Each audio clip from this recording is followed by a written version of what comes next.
77व्या प्रजासत्ताक दिनाचा देशभरात उत्साह. दिल्लीत सकाळी 9 वाजता राष्ट्रपतींच्या हस्ते झेंडावंदन होणार तर 10 वाजता निघणार मुख्य परेड. परेडमध्ये महाराष्ट्राचा चित्ररथही दिसणार.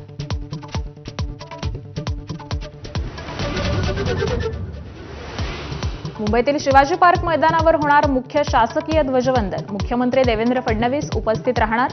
उपमुख्यमंत्री एकनाथ शिंदे ठाण्यात तर अजित पवार पुण्यात झेंडावंदन करणार.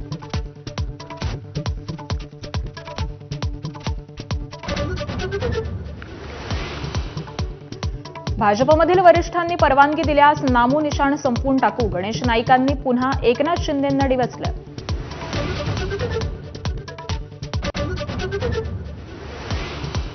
धाराशिवमध्ये भाजप आणि शिवसेनेत वादाची ठिणगी. भाजपनं केलेल्या एबी फॉर्म वाटपावरून शिवसैनिक आक्रमक. राजन साळवींवर आरोप करणारी ऑडिओ क्लिप व्हायरल.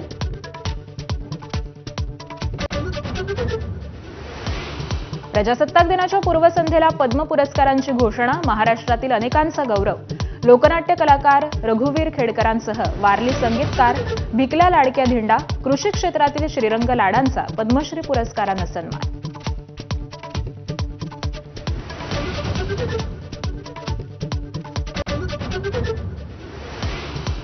अभिनेते धर्मेंद्र यांना मरणोत्तर पद्मविभूषण पुरस्कार तर हिटमॅन रोहित शर्मा आणि हरमनप्रीत कौर यांचा पद्मश्री पुरस्कारानं गौरव.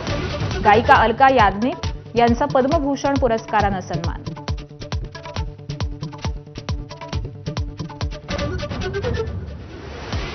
बांगलादेशची बाजू घेत T20 विश्वचषकावरती बहिष्कार घालण्याची पाकिस्तानची भाषा. मात्र ICCच्या इशाऱ्यानंतर पाकिस्तान वठणीवर.